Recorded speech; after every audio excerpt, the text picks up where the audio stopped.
Donc bienvenue sur ce premier numéro de Mise en Perspective et aujourd'hui j'ai le plaisir d'être avec Luc Denoyer, le spécialiste du froid. Voilà. Et j'ai tenu vraiment à commencer cette première émission avec toi sur ce sujet puisque nous sommes bien le 21 janvier, et hier était l'investiture de Donald Trump, le 47e président des États-Unis, et il se trouve qu'il lorgne sur le Groenland, et tu viens nous présenter un film sur le Groenland, et je voulais savoir ce que tu en pensais. Alors, le fait que Trump lorgne sur le Groenland, c'est pas nouveau que le Groenland suscite l'avidité et l'intérêt des pays. Le Groenland a fait l'objet déjà d'une tentative d'achat, je crois que c'était 1860, lorsque les États-Unis ont acheté l'Alaska aux Russes pour un prix dérisoire, parce que ça correspondait à l'équivalent des ressources du chiffre d'affaires des fourrures qui était exploité en Alaska pendant 3 ans. D'accord. Donc 3 ans de chiffre d'affaires des fourrures, ça payait l'Alaska. Donc c'était rien. Et la même année, les Américains faisaient une proposition au Danemark pour acheter le Groenland. Proposition qui a été refusée. Mais ils ont de la suite dans les idées. Et en 1945, il y a eu une proposition, un accord secret des États-Unis au Danemark pour acheter pour 100 millions de francs or, racheter le Danemark. Proposition qui a été déclinée. C'est un accord secret, donc les documents ont été déclassifiés récemment. Donc on a appris ça. Donc c'est pas une histoire nouvelle. Et c'est pas une histoire stupide non plus. C'est ça. Les Américains avaient acheté la Louisiane à la France, donc étendre son territoire par acquisition, après tout, c'est une transaction commerciale. D'ailleurs, Trump a qualifié l'acquisition du Groenland comme d'une grande opération immobilière. Il appelle ça une opération immobilière. Bon, c'était son secteur d'activité, mais pour lui, c'est rien d'autre. Et en même temps, mettre la main sur le Groenland, ce serait une aubaine pour les États-Unis. Comme ça serait une aubaine pour les Chinois, comme ce serait une aubaine pour les Russes, qui lorgnent aussi sur le Groenland depuis longtemps. Donc on se dit toujours quand on entend Trump que c'est n'importe quoi. Non, c'est pas n'importe quoi. Pour les États-Unis, c'est une opération qui serait fantastique. Alors, ce qui choque, c'est la brutalité. Parce que là, lors de son précédent mandat, Trump a dit qu'il voulait acheter les États-Unis. Et là, il voulait acheter le Groenland. Et la première ministre du Danemark a répondu « Les Groenlandais ne sont pas à vendre ». Mais en même temps, les Groenlandais peuvent choisir par référendum auprès de qui ils veulent se rapprocher. Ils ont choisi de se rapprocher du Danemark, mais c'est eux qui l'ont choisi. C'est pas le Danemark, depuis longtemps, a dit aux Groenlandais, si vous voulez voler de vos propres ailes, vous pouvez le faire parce que ça leur coûte très cher. J'ai fait les calculs il y a quelques jours. Le Danemark verse à chaque Groenlandais l'équivalent de 1 000 € par mois. C'est colossal. Pour les États-Unis, c'est rien. D'ailleurs, Trump a dit, dans une de ses dernières déclarations, « Je vais soulager le Danemark. Donnez-moi le Groenland, ça vous soulagera financièrement. » Oui. Il ne manque pas d'humour. Enfin, je ne sais pas si c'est de l'humour. Donc, c'est un coup pour le Danemark. Le Danemark, même si c'est un territoire danois, c'est un territoire autonome danois.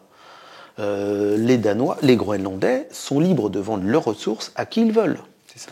Et je peux te dire que tout le monde lorgne sur les terres rares, l'uranium, le cobalt, les diamants, toutes les pierres précieuses, sur les hydrocarbures, sur les droits de pêche, parce que leurs eaux territoriales sont très poissonneuses et sont immenses. Donc forcément, ça attire les cupidités. Donc les Américains ne sont pas les seuls à être intéressés. Ils veulent être les premiers.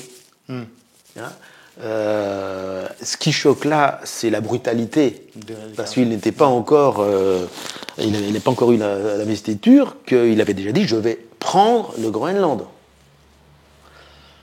ce qui est préoccupant, donc j'ai appelé le Groenland, il y a 3 jours, pour savoir comment ils vivaient les choses. Et c'est 1h30 en ligne à discuter du sujet quand même. Et ils sont préoccupés parce que déjà, ils ont conscience qu'il y a une grande... qui les intéresse, qu'ils ne peuvent pas être complètement... ils ne peuvent pas se débrouiller tout seuls. 56 000 habitants, un territoire grand comme 4 fois la France, un niveau d'éducation assez faible.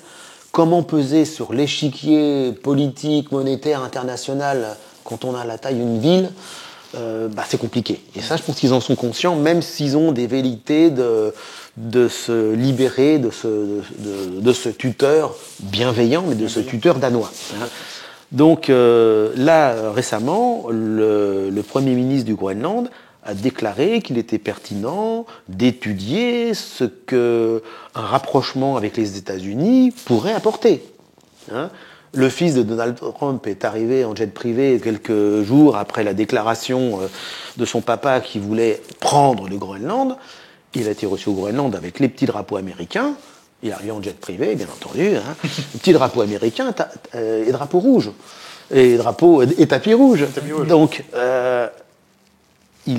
et moi, ce que j'ai entendu déjà, c'est le Groenland est déjà américain. Ça veut dire quoi, être déjà américain? Ça veut dire que pendant la dernière guerre, les Américains ont construit de nombreuses structures aéroportuaires, des ports, des bases militaires, etc., pour permettre le débarquement des forces alliées. Ouais. Donc, pendant la dernière guerre, le Danemark a été occupé par les nazis et le Groenland est resté libre, mais est passé sous contrôle américain. Donc, ce contrôle américain, il n'est pas nouveau. Ouais. La base de Thulé, c'est une base nucléaire. Il y a eu jusqu'à presque 20 000 Jai qui vivaient sur cette base, sur une population de 56 000 habitants. Donc, c'est pas rien. Donc, cette présence militaire, elle est, après il y en a eu moins, mais elle est réelle. Les infrastructures, même civiles qui existent à l'heure actuelle, les ports et les aéroports, ont été construits par les Américains pendant cette époque-là. Donc ils se sentent déjà quand même proches des Américains. Le danois, qui était une des langues officielles avec le groenlandais de l'Ouest, parce que le Groenlandais de l'Ouest, c'est là où vit 80% de la population, donc c'est la langue dominante. La deuxième langue, c'était le danois. Ils ont décidé par référendum de plus rendre l'enseignement du danois obligatoire. Et maintenant, de plus en plus, les jeunes apprennent l'anglais. Oui. Pour l'ouverture au monde, c'est mieux. Et puis, donc ça les rapproche. Avant, ils parlaient le danois, ça les rapprochait assez naturellement des États-Unis, du Danemark. Et maintenant, le fait qu'ils apprennent de plus en plus l'anglais, ça les rapproche plus des États-Unis. Donc là, ce qui est à craindre, et ce ne sont pas mes propos, mais ce sont les propos des gens vraiment éduqués qui vivent sur place, c'est que si un référendum a lieu, il est très vraisemblable que les Groenlandais choisissent de se rapprocher des Américains. Alors, est-ce que ce sera se rapprocher? Est-ce que c'est être citoyen américain? Ça, on ne sait pas trop quelles seraient les modalités, mais néanmoins, la tentation de ce rapprochement, elle est réelle. D'autant plus que les Russes aussi frappent à la porte et que les Chinois aussi. Bien sûr. Et qui tout seuls, ils ne représentent rien. Oui. Donc, qu'est-ce que c'est que l'économie du Groenland? 85% de leur PIB, pour le moment, c'est les droits de pêche et la pêche. Les ressources colossales qu'il y a dans leur sous-sol sont pour le moment quasiment pas exploitées ou exploitables. Mais le temps jouera pour eux, le réchauffement climatique jouera pour eux, l'évolution des techniques de forage, d'exploration, tout ça, ça va jouer en leur faveur. Et c'est ça qui intéresse les États-Unis. Pour le moment, hormis l'aspect géopolitique, c'est quand même un bouclier, une zone tampon naturelle qui les sépare des Russes, l'ennemi héréditaire, les Chinois.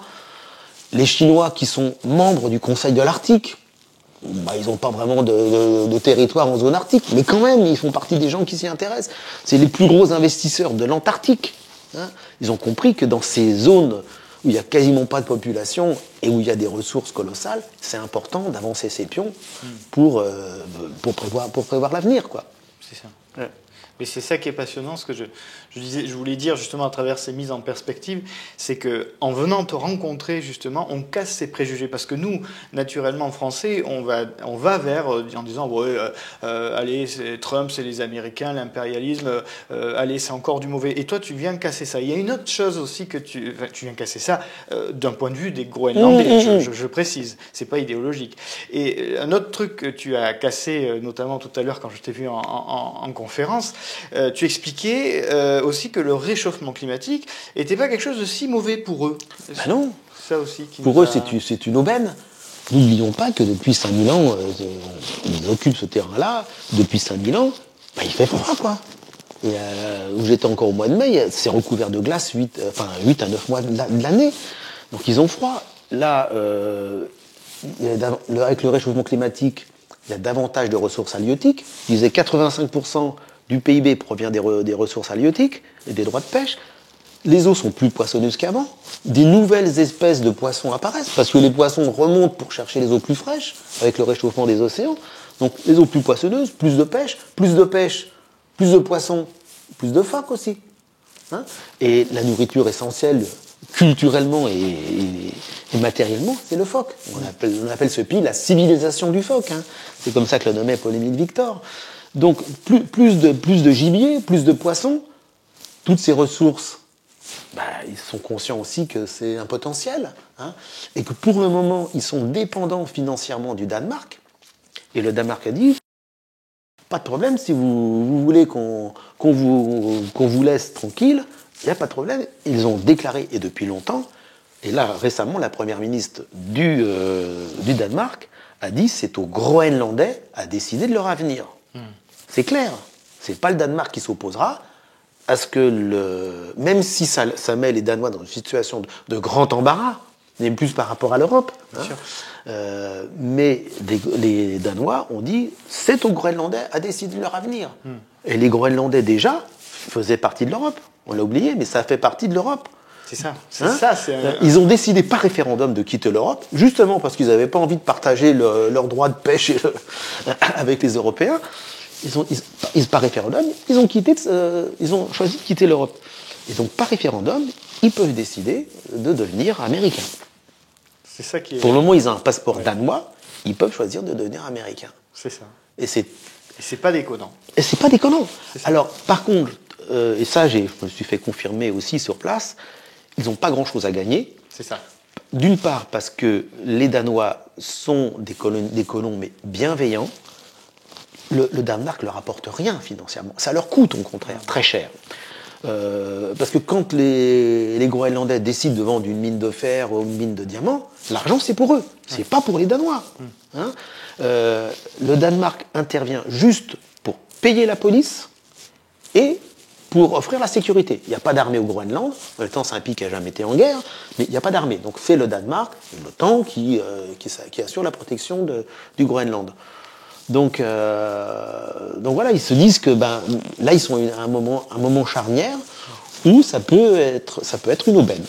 D'accord. Hein, et effectivement, ces ressources qui, pour le moment, sont très peu exploitées, mais sont quand même très largement identifiées, hein, seront exploitables à terme. Le réchauffement climatique, les nouvelles technologies vont permettre de rendre soit économiquement rentable l'exploitation de ces gisements, ce qui n'est pas le cas pour le moment. Et c'est vrai qu'aller faire une plateforme pétrolière quand il y a là des icebergs grands comme des immeubles de 10 étages qui risquent de tout fracasser, ça serait un dommage pour l'environnement majeur. Donc pour le moment, c'est pas le cas. Mais 22% des réserves d'hydrocarbures identifiées à ce jour sont situées au-delà du cercle polaire arctique. Et on ira les chercher. C'est sûr. Donc c'est vraiment un enjeu économique et stratégique majeur. Ouais. Donc c'est pour ça que je crains que Trump ne change pas d'idée. Après, les modalités pour qu'il mette la main sur le Groenland, bien malin celui qui peut qui peut les prévoir. Mais je suis convaincu que si les Américains font les choses avec un peu de douceur, un peu de diplomatie, ce qui n'est pas vraiment la signature de Trump pour le moment, quand même, mais s'ils arrivent à faire les choses en emballant bien le propos, Oui. les Groenlandais peuvent accepter. Ouais. Parce que les Groenlandais sont très sensibles aussi à la dimension affective. Juste pour illustrer ce propos, il y a eu quelques années, il y a une délégation chinoise, il y avait 40 avocats, hommes d'affaires chinois qui sont venus au Groenland pour faire leur marché. Hein. C'est pas du tourisme. Et le ministre de l'économie a déclaré à la sortie de la réunion, les Chinois sont nos frères, ils ont les yeux bridés comme nous. Ça parlait quoi? Ça parlait de quelque chose qui n'est pas financier. C'est cette dimension affective. Les Chinois ont les yeux bridés comme nous, ce sont nos frères. Mais ça veut dire qu'ils ne sont pas non plus étrangers au discours des Chinois. C'est ça. Et les Chinois, très récemment, ont proposé de financer des infrastructures aéroportuaires sur la côte ouest du Groenland et aussi sur la côte est. Les Américains, je ne sais pas par quelle magie, ont réussi à bloquer la transaction. Mais les Chinois avancent leur pion. Oui. Donc c'est vraiment une partie d'échec entre la Chine, la Russie et les États-Unis. Chacun avance ses pions. Et qui va faire échec et mat, on ne sait pas. Et pour le moment, là, Trump, il avance vraiment ses pions. C'est ça. C'est pour ça que, au-delà de la poésie du film que tu as fait sur justement Cirque Arctique, puisque là, on filme deux personnes qui vont faire des acrobaties, on parle aussi de géopolitique. Bien sûr. Et des enjeux, parce qu'il ne faut pas oublier que nous sommes quand même européens. Et mine de rien, tout ce qui peut être promis par les Américains aux Groenlandais, il reste que, il ne faut pas oublier qu'ils ont un système plutôt calamiteux de santé et d'éducation. Et tu disais que ce que pouvaient perdre les Groenlandais vis-à-vis du Danemark, c'est justement cet accès à l'éducation gratuite et aux soins. Au Danemark comme au Groenland, l'accès à la santé et à l'éducation est un droit constitutionnel. C'est ça. Hein? Alors certes, les problèmes d'isolement de certaines communautés inuites font que l'accès à la santé et à l'éducation, il peut être compliqué. Ouais. Dans le village où je me rends tous les ans, c'est clair qu'une évacuation, quand l'hiver, l'hélicoptère pendant 1 mois et demi ne peut pas atterrir, il n'y a pas d'évacuation sanitaire, et la banquise elle est gelée 8 mois par an, et il n'y a pas de bateau de ravitaillement. Et il n'y a pas d'enseignant non plus. Ça fait 1 an et demi qu'ils cherchent à trouver un enseignant pour le seconder, l'instituteur du village. Ils ne trouvent pas, parce que les conditions de vie sont trop difficiles, c'est trop froid, c'est trop isolé, le coût de la vie est trop cher, donc personne ne veut travailler là-bas. Il y a des écoles qui sont sans enseignants, alors que c'est un droit constitutionnel. Hein. C'est plus qu'un droit, parce que le Danemark finance jusqu'à 10 ans, c'est-à-dire rémunère les étudiants pendant 10 ans. Finance la totalité des frais de santé. C'est juste énorme. Ils ont un cancer, il y a un problème. Ils ne peuvent pas être soignés au Groenland, ils sont envoyés en Islande ou au Danemark, c'est pris en charge. S'ils deviennent américains, pas sûr que ça... je suis convaincu du contraire. Alors peut-être que les Américains, pour les séduire, leur diront on vous offre la même chose que le Danemark. Peut-être. Mais ce serait vraiment exceptionnel quand on voit le coût de la santé et de l'éducation aux États-Unis. Ouais. Par exemple, on peut faire 10 ans d'études payées par le Danemark. Et ça peut être jusqu'à 30 000 euros par an. Ouais. C'est pas rien, quoi. C'est pas une petite bourse de 500 euros. Non, c'est 30 000 euros. Donc c'est un vrai atout. Même si effectivement le niveau d'éducation, parce qu'il manque d'enseignants, le niveau d'éducation reste faible. Et la plupart des jeunes qui sont allés faire leurs études universitaires au Danemark, la plupart ne reviennent pas au Groenland. Parce qu'il y a peu de débouchés, parce que la vie est plus douce au Danemark qu'au Groenland. Les conditions de vie sont rudes. C'est ça. Hein, entre la nuit polaire, le froid, les magasins qui ne sont pas achalandés comme ici. Voilà, tout est plus compliqué. Et tout ça, on le voit dans ton film. Ouais, le cirque est un fil conducteur qui permet de découvrir ces paysages sauvages, naturels et grandioses pour aller à la rencontre des Inuits et des enfants en particulier. On va en kayak de village en village pour proposer ces ateliers d'initiation aux arts du cirque et un spectacle. Et ça a été des rencontres magnifiques. Ouais. Et qui suscite aussi beaucoup Et d'interactions. qui suscite beaucoup d'interactions et d'intérêt, Ouais. autant des Groenlandais que des circassiens que j'ai emmenés. Ouais. Et le cirque a ça de magique que c'est un langage. Le langage du corps est un langage Tout à fait. universel. C'est ce qu'on voit d'ailleurs. Donc ça fonctionne. Voilà. Ça fonctionne très très bien. Et on voit ces paysages grandioses et toute la beauté et la richesse de cet environnement, quoi. C'est ça. La faune, voilà, la flore, les Groenlandais. Il y a plein d'aspects différents. C'est pour ça, d'ailleurs, que j'invite les spectateurs à venir te rencontrer sur scène. Et ils pourront te demander aussi une question qu'on te pose souvent, les températures. Et ça, je les laisse venir. Voilà. On va faire un peu de teasing, voilà. On va pas tout révéler. Hein. La nourriture, il y a plein de questions. J'aurais dû écrire un livre de recettes de gastronomie groenlandaise. Je suis pas convaincu que la soupe de boyau de phoque et les yeux de phoque crus, tout ça, qu'il y ait beaucoup de public qui soit intéressé par ces recettes-là. Mais là-bas, je cuisine avec grand bonheur. Avec grand bonheur. Enfin, voilà. Donc, de toute façon, 1000 questions, parce que c'est un débat qui pourrait durer éternellement. Et je l'ai vu sur scène où le public ne te lâchait pas, d'ailleurs. Et donc, j'invite tout le monde à venir assister à une ciné-conférence Altaïr, si possible, en présence de Luc, pour nous présenter ces magnifiques films. Ouais. Voilà. Merci. Merci.